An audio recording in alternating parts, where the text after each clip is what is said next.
All right, everybody, welcome to a brand new edition of the Sconni Sports Show. I'm your host, Lovelace. Brice.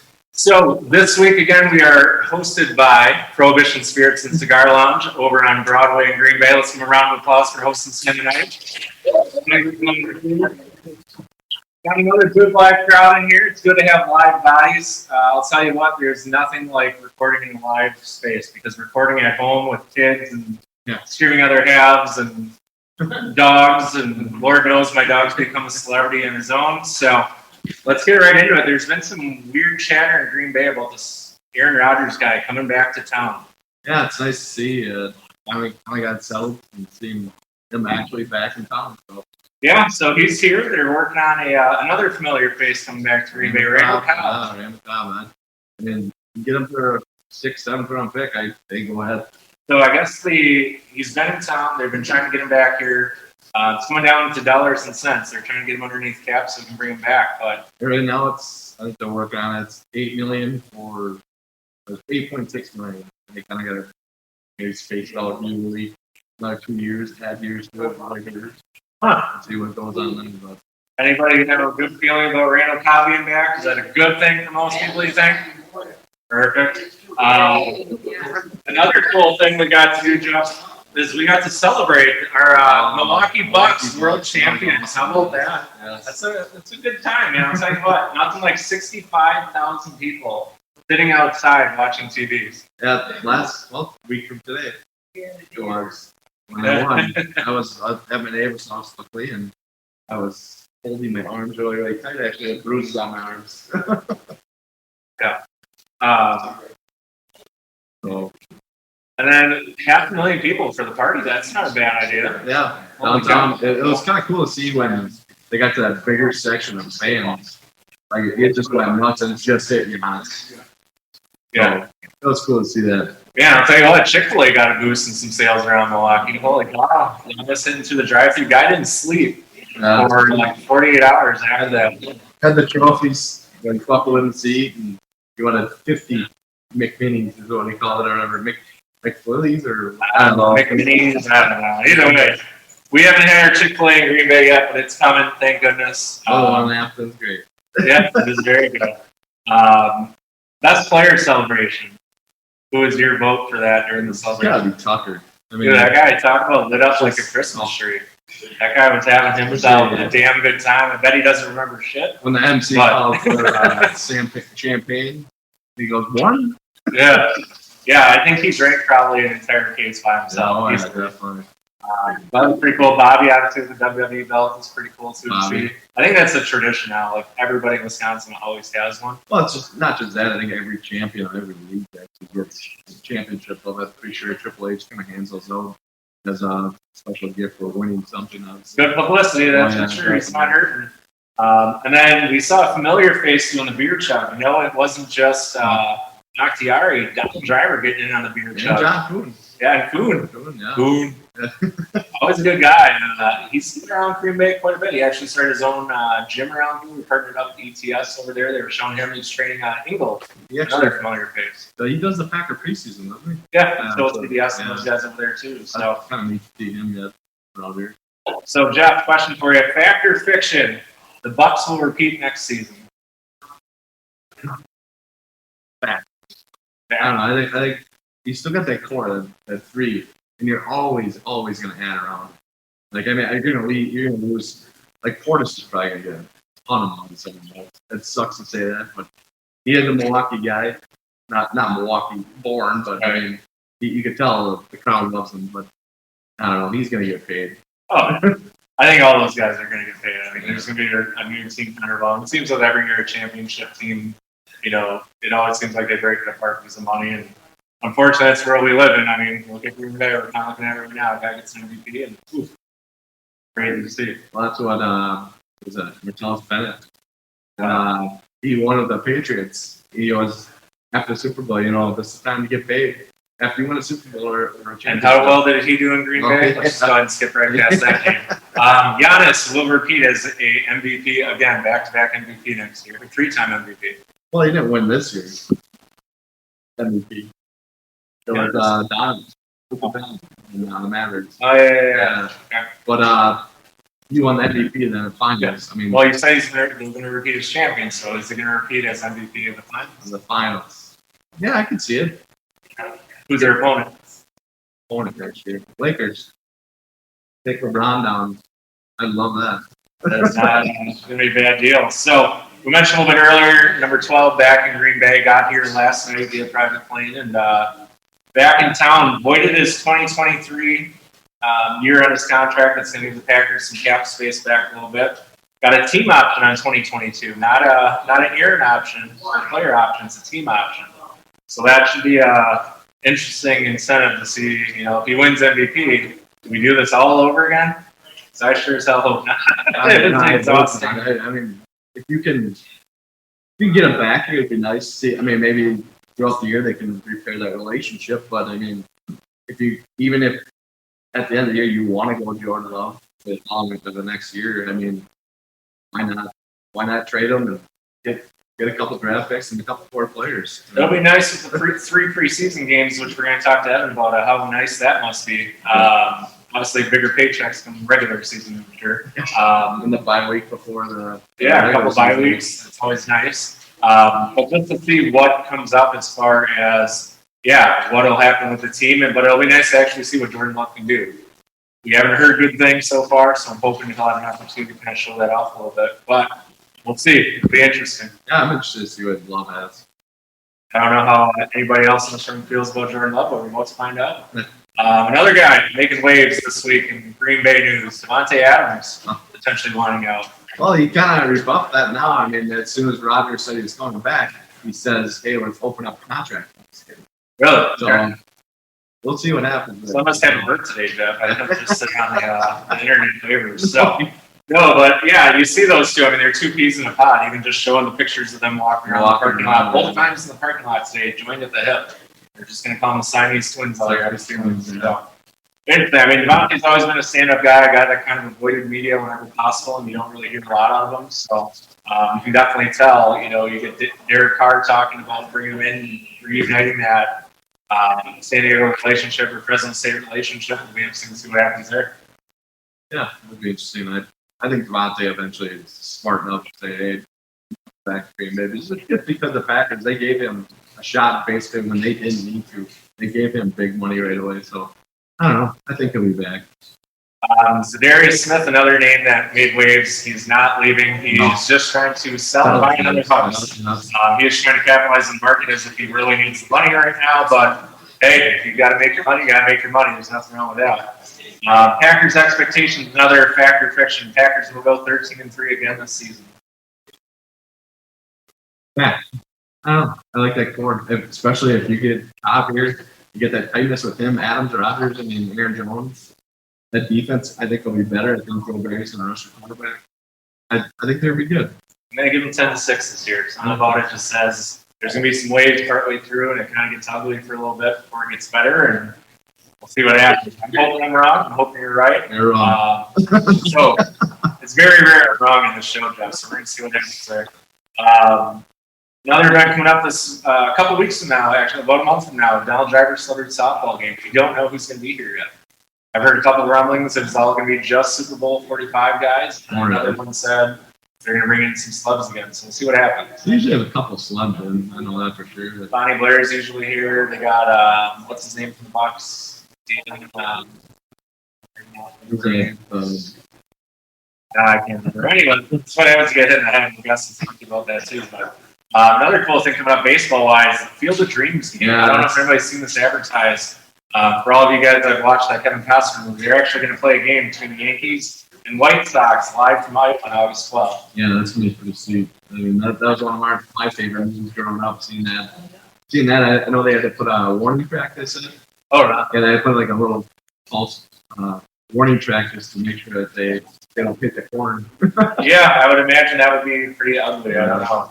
That's like playing Packers in the Mud Bowl over at Cow Pasture. I think that would be pretty ugly. Brewers making history this week. First team in MLB history to get 1,000 strikeouts in the first 100 games. Yeah, I mean, Burns, Woodruff, I mean, those guys are Malta, they're having a good year. Yeah, I can't really say top that. 3 and 7 overall in strikeouts this year. Pretty good to have 3 in the top 7. Now they're rumored to go get Scherzer. I mean, the Brewers could be good. And they got to sell their first base. And now Yelich has COVID. Gee, how did that And Jace Peterson, the other guy that's been having a good year. So, I don't know. We'll see what happens. So, Jeff, finishing off the year, Brewers will be the best team in baseball? You're going to make me swallow that? Like, You are a Cubs fan, Jeff. We're pointing it out again every single episode that we can. you guys are going to like this? No. Okay, who will finish the at least NL or NL Central champs? NL Central. Not NL. You were talking NL Central or NL? Yeah, NL Central. NL Central, the Brewers will probably win that. Okay, so they will beat the Cubs. You guys heard Jeff say. Cubs are terrible. They're selling right. So who would be your best team in baseball? Who's your My best team? For some reason, I like the Mets. Just the core they have. As long as they can get DeGrom healthy. I don't know. I think they could be pretty good. So for those of you who have never been to our show before, ever listened to us before, I'm not a baseball guy. I got kicked out of more games than I ever played in. So whatever Jeff says, I go with on baseball because I can care less. So it sounds good to me, Jeff. The Olympics catching some flack because it's impossible to figure out their schedule. They got the Peacock Network trying to stream it. They got the live stream trying to feed it. Nobody knows how to tell the difference in time. They're not advertising. They're airing it all over. The men's basketball team is sucking right now. I mean, just overall, the Olympics has not been the U.S.'s venture this year. I believe they're still leading in the medal count. I could be wrong, but I know last night I told you about that 17-year-old girl from Alaska. That was neat to see that she beat out the 50 and some girl from Africa or something. And then they showed a video at home of her high school just going nuts. Like, it gave me chills. I was teared up. Well, it was the first ever Olympic medal of an Alaskan athlete in history. So, yeah, it's pretty remarkable.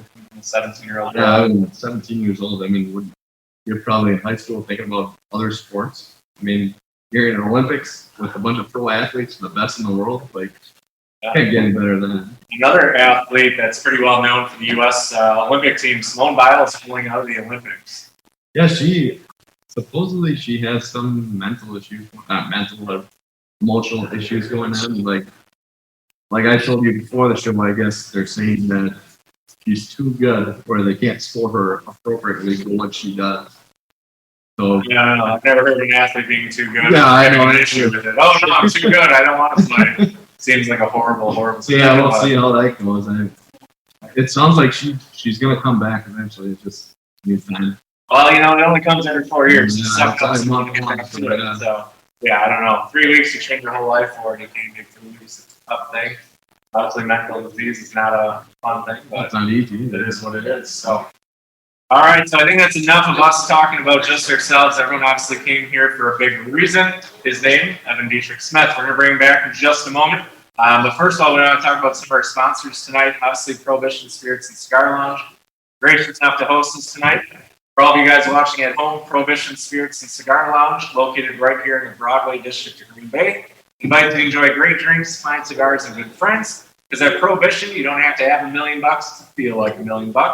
Check them out online today at prohibitiongb.com. Next on properties is got Tara Sherman over there. She's excited to be our travel partner for this week's episode.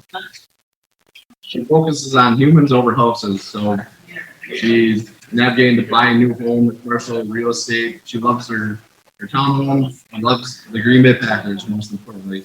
So if you're looking for a home, selling a home, go over and talk to Tara Sherman from New Home Properties. Next Home Properties, sorry. See, this is not easy. You made fun of me all week. Let me do it the right way. This is why we write stuff down. I didn't have this. So, as Tara helps you navigate your buying and selling your new home or commercial real estate, she loves her hometown. She loves her Packers. Most importantly, she understands her local market. Follow her at Next with Tara on Instagram and Facebook because she can't wait to help you open your next front door. You're better than I am. See, it wasn't that hard to do, Jeff. You guys made fun of me all last week. Write it down. You didn't know what the hell you're doing. I was a slow reader. That's why I repeated those words. Yeah. I was wondering why the hell you're older than me, Jeff. All those that don't know, but if you turn around, everyone will see why. So, all right, without further ado, let's go ahead and meet our special guest tonight. He is a former Green Bay Packer, a Tampa Bay Buccaneer, and a Super Bowl champion, Dietrich Smith.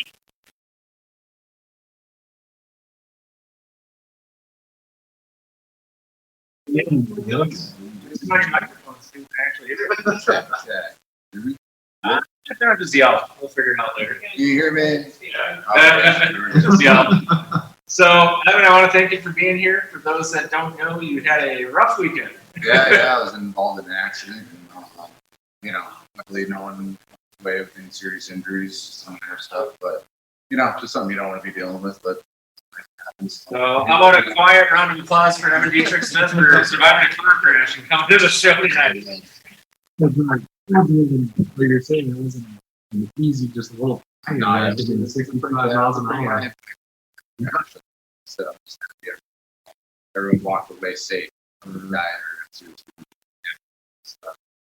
Definitely not something you want to see. Accidents happen, part of life. Yeah. But other than that, can't complain. Yeah. So, for those that don't know, Green Bay's home. Yeah, Green Bay is home for me. My house is in the third year. Oh, Nice. I grew up in California, and when I kind of got in the NFL and how everything kind of went with my career.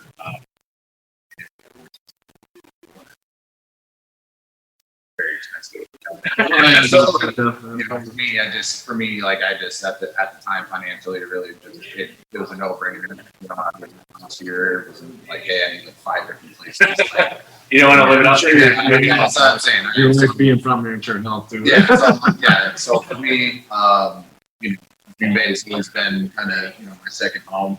I didn't have a problem with it either because I grew up in a small town of California, San Fran, or Southern California, and then all the stuff I grew up in. Nice. I think it was like the total area was maybe like 1 million people.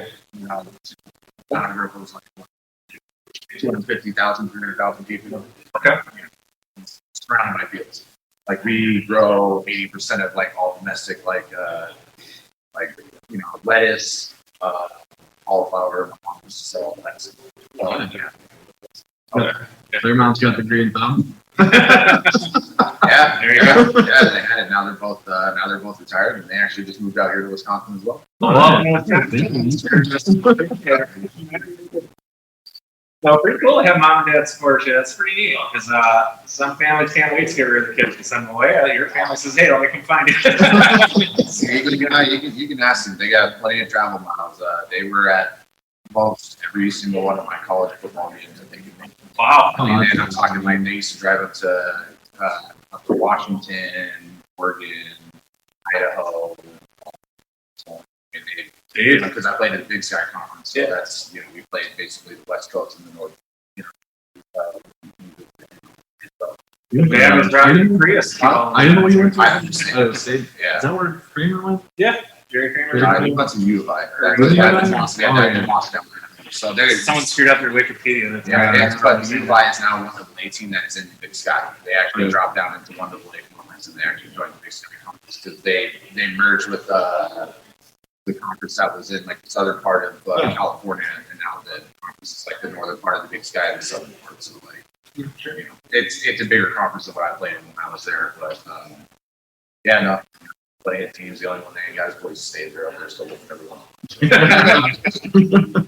So unconventional route coming to the Packers as an undrafted free agent. Were you nervous kind of coming out without being drafted? Was there? I guess the nice thing was expectation was really super high. So I guess the big thing was more people than anything because I played left tackle in college. And necessity because that's offensive lineman on the team. And I knew coming out I wasn't 6'5", 3 something. I think I was I'm 6'3", coming out I was maybe 290. I didn't really get 300 pounds until I actually got with the Packers because one AA school we were in a big time program. We didn't have a bunch of money to feed players and stuff like that. You know what I'm saying? I was living that college life. If y'all know what we're talking about, come a couple of days you just went without just because. So but one thing that I was always really good at, I was always really strong. So that always transferred over. The size at the end of the day, just being able to be big and move and strong, that's what helped me out. And I got lucky because I got in a great situation. Got to learn from a lot of really good players. and Packers gave me a shot. And eventually, I took the hold and did a deal down in Tampa. Did my time down there, and then my last year, basically, I had double hip surgery, and it was a wrap.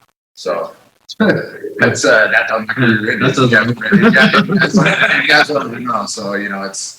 How was that transition from tackle to getting into inside? And the thing was in college I actually was left guard, and like I said, out of necessities, going into my junior year, we had a JC guy, and that was supposed to play tackle for us, and he basically coming in training camp, he came up short on credits and became ineligible. So it was like, well, guess what you're going to do now? So basically, I took the whole camp, and then I played left tackle my last year.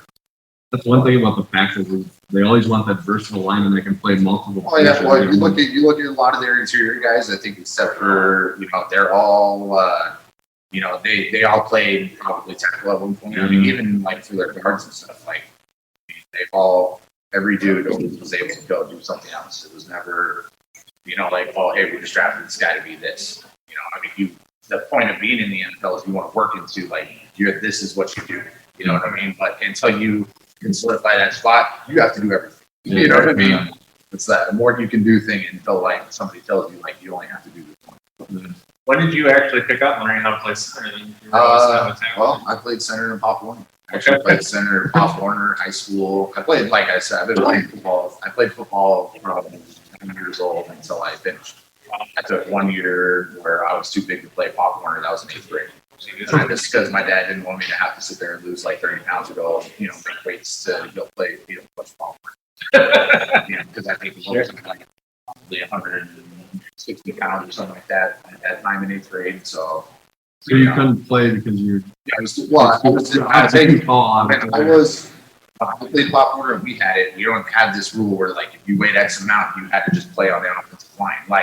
If you were the biggest kid and you were the biggest strongest, they put you at running back and watched you ran a bunch of little people. You know what I mean? It was we had one kid that was on he was on the he had the PV the midget division, so the midget division was the upper division before he got into high school.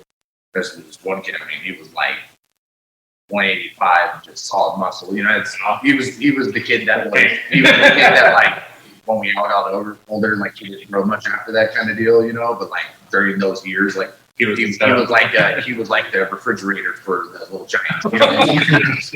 You know what I'm saying? Nice. Yeah, exactly. Yeah, that's who he was. Just, wrecking kids, but that's what that's what it was. That's it. So going from that going on, I always ended up having to play against older kids and stuff like that. So when I got into the adult season, I was never oh man, I'm just way out of my league, because I've always been in a situation where I'm always playing against guys that are usually better than me for a while and then catch up to them. Yeah. Makes you a better athlete. I think if you play down so much, you kind of just look at it and go, you get comfortable. So I think the NFL definitely keeps them on your toes. It helps. I always played up. Even in basketball, during the off season, I'd always go play open gyms with all the college guys and stuff like that. I'd always, the big part of why I became so good is I always used to do a lot of basketball. Basketball was my favorite sport growing up. Yeah, if I was 6'9", I would play basketball. I say, could you, I actually, I think about it. If I was 6'9", I probably would end up playing football. But you know what I'm saying? So, might not have the double hip surgery. Yeah, I could have played that. Yeah, there you go. But no, I would have basketball was kind of the first thing I loved. You asked my parents when I was a kid, I used to just run around with basketball. So who was your go-to athlete? Where you even going? Yeah, Shaq was my Nice. Yeah, you asked my parents. Shaq posters and Emmett Smith. That was my guy. Oh, that was my dude. The first time I saw that rip the board down, I was just I wish I could do that. Every person that didn't do that, wish you could. Right. Find out that you can't. Tapping off the rim, don't do this at home, kids. So. Well, yeah, that gives me an idea for a video we should try. We still gotta get you beat up by Montel sometime. He asked me about that the other day. We were chatting. He was like, "So when's Jeff gonna come down and get in the ring?" And said, "You're octagon." I said, "Probably not." You'd rather in bubble than I'll take it. Speaking of, sorry, real quick side note. Leah Lesson, the Midas, she got engaged. Oh yeah, so that was pretty cool. At first, I'm like, oh yeah. Sorry, Leah. Yeah, she's gonna come punch you in the throat now. I know her fights as well. Sorry, back to our story. So leaving Green Bay, going to Seattle, but that was a quick turnaround. What kind of happened when you were in Seattle? No one really That was the NFL. Is what happened. Is for my first year, that was kind of like, you have to understand too. That was another thing coming from a smaller college. Is I didn't really kind of have the lowdown on all the things that you're going to get thrown at in the NFL. It's kind of figure it out as you go. And so the first year, when I was in college, you got done the season between Thanksgiving, and then you came back for a week and then Christmas break. I mean, we worked out until then, but when we get Christmas break, took that time off. Just didn't do anything. So by the time you got back, you were right back into it, Yeah. And the NFL, that's what you get paid to do, so you had to figure it out. So I didn't really kind of catch that drift right off the bat. And basically, my second